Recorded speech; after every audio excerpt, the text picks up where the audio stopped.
ముందుగా ఒకటి చెప్పాలనుకుంటున్నాను. ఏంటి అంటే మాత్రం కామన్‌గా అందరూ మూవీ చూడటము, లేదు అంటే నచ్చకపోతే మధ్యలో లెగిసి వెళ్ళిపోవడం జరుగుతూ ఉంటది. కానీ రివ్యూ చెప్పేవాళ్ళు మాత్రం మూవీ బాగున్నా, బాగోకపోయినా, ఎంత చిరాకుగా ఉన్నా చివరి వరకు అయితే చూడాల్సిందే రివ్యూ చెప్పడానికి. సో, కొంచెం ఆ కష్టాన్ని కూడా గమనించండి. అంతేగాని రివ్యూలు చేసేవాళ్ళు ఇది, అది అని చెప్పి అనుకోకుండా కొంచెం వాళ్ళని కూడా మనుషుల్లా ట్రీట్ చేస్తే బాగుంటది. సో, ఎందుకు అంటే మాత్రం అప్పుడప్పుడు కొంచెం నెగెటివ్ కామెంట్స్ వస్తూ ఉంటాయి కదా! సో, వాటికైతే రిప్లై కిందైతే చెప్తున్నాననమాట. మీరైతే మూవీ నచ్చకపోతే ఇంటర్వెల్ నుంచైనా వెళ్ళిపోవచ్చు, స్టార్టింగ్ నుంచైనా వెళ్ళిపోవచ్చు. కానీ మేము అలా కాదు కదా! రివ్యూ చెప్పాలని చివరిదాకా ఉండాలి. సో, పూర్తి రివ్యూలోకి వెళ్ళే ముందు ఇంకా మన ఛానల్ ఎవరైనా సబ్స్క్రైబ్ చేసుకోకపోతే మాత్రం ప్లీజ్ వెంటనే సబ్స్క్రైబ్ చేసుకోండి. ఇక రివ్యూలోకి వెళ్దాం పదండి. Welcome to the review of the movie 'Breathe' acted by Nandamuri Chaitanya Krishna garu అనమాట.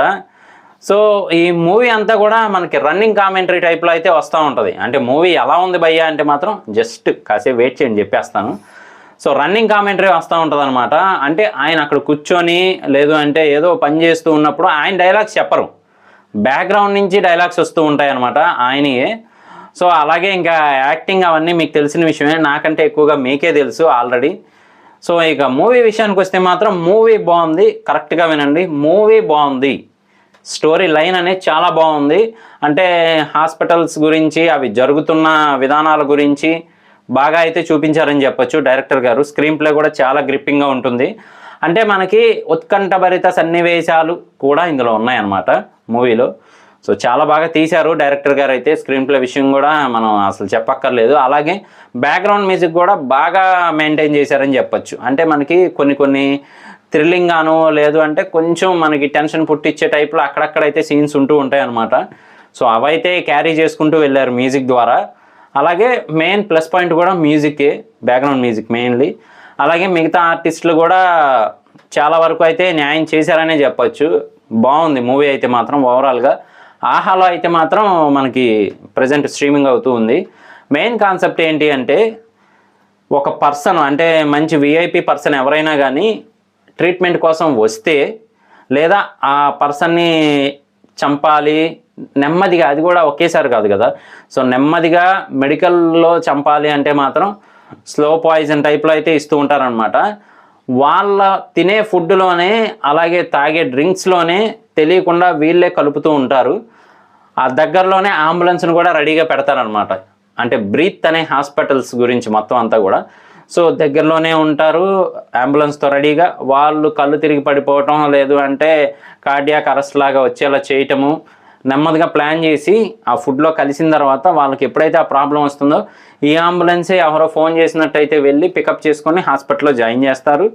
జాయిన్ చేసి రోజులు నెమ్మదిగా పెరిగే కొద్దీ వాళ్ళు చనిపోయేలా అయితే డిజైన్ చేస్తారనమాట డెత్ ప్లాన్. సో, అలా అయితే మొత్తం అంతా ప్లానింగ్ ఉంటుంది. ఎలా అంటే day by day wrong injections ఇవ్వడము, రాంగ్ మెడిసిన్ వేయించడము, ఇలా చేస్తూ ఉంటారనమాట. వాళ్ళకే తెలియకుండా చనిపోతారు మొత్తానికి.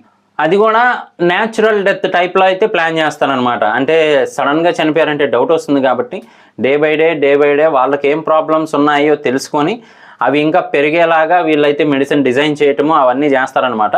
దీనివల్ల వీళ్ళకి ఏమొస్తుంది భయ్యా అంటే, ఆటోమేటిక్గా ఆపోజిట్ పార్టీ ఎవరైతే ఉంటారో, అంటే నెక్స్ట్ ఆపోజిట్ విఐపి కానీ, లేదు అంటే రాజకీయ పార్టీలకు సంబంధించి ఆపోజిట్ వాళ్ళు ఎవరైతే ఉంటారో, సో వాళ్ళ దగ్గర వీళ్ళు సుపారీ తీసుకుంటారు. అంటే మనిషిని మెడికల్ ద్వారా చంపడానికి డబ్బులు అయితే తీసుకుంటారనమాట.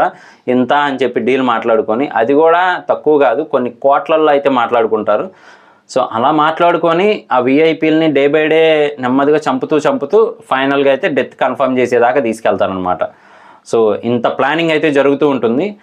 అనుకోకుండా హీరో గారు అదేనండి మన నందమూరి చైతన్య కృష్ణ గారు ఉన్నారు కదా. సో, ఈ సినిమాలో వాళ్ళ ఫాదర్గా ఇచ్చిన ఆయన అనమాట.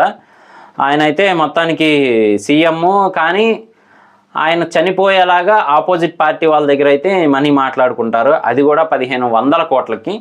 సో, డే బై డే ఆయనకి ఇస్తూ ఉంటారు. మరి ఈయన వాళ్ళ తండ్రిని కాపాడుకోవాలి. సో, ఎలా హాస్పిటల్లో ఉండాలి అంటే వాళ్ళ మదర్కి ఈయనకి పడదు. సో, ఎలా అని ఆలోచిస్తూ ఉంటే ఈయనే యాక్సిడెంట్ చేసుకొని జాయిన్ అవ్వటం, మళ్ళీ అదే హాస్పిటల్ స్టెప్స్ మీద నుంచి కింద పడిపోయి అదే హాస్పిటల్లో ఉండేలా చేసుకోవడం చేస్తారు. సో, ఎంతకీ వెళ్ళేలా లేడు అని చెప్పి ఈయనకి కూడా డెత్ అనేది ప్లాన్ చేస్తారనమాట. ప్లాన్ చేసి ఆయన్ని కూడా 8 డేస్లో చంపేసేలాగైతే ప్లాన్ చేస్తారు. కాకపోతే ఇక్కడ వెరైటీ ఏంటి అంటే మాత్రం ఆ ప్లానింగ్కి తిప్పి కొడుతూ ఉంటారనమాట. ఈయన యాంటీడోస్ అనేది తీసుకుంటూ ఉంటారు వాటన్నిటికీ ఎవరికి తెలియకుండా.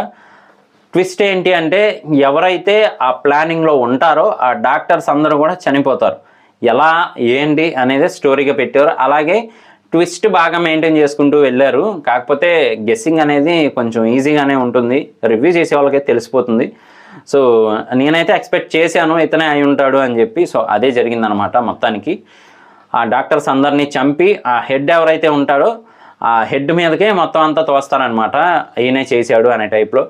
సో ప్లానింగ్ అయితే అలా చేసి మొత్తానికి వాళ్ళ ఫాదర్ని కాపాడుకోగలుగుతారు హీరో అయితే మాత్రం. సో మూవీ స్టోరీ లైన్ అయితే చాలా బాగుంది భయ్య. ఇంకా నందమూరి చైతన్య కృష్ణ గారి యాక్టింగ్ మీకు తెలుసు. సో ఇది నా రివ్యూ. ఒకసారి చూడకపోతే మాత్రం చూడడానికి ట్రై చేయండి. అంటే కాన్సెప్ట్ వైజ్ అయితే చూడండి, స్టోరీ లైన్ బాగుంది. సో ఇది నా రివ్యూ. ఇలాంటి మరిన్ని ఇంట్రెస్టింగ్ వీడియోస్ కోసం, రివ్యూస్ కోసం, లేటెస్ట్ అప్డేట్స్ కోసం మన ఛానల్ వెంటనే సబ్స్క్రైబ్ చేసుకోండి. నేను మీ ప్రసాద్. మళ్ళీ నెక్స్ట్ వీడియోలో కలుస్తాను. Love you all.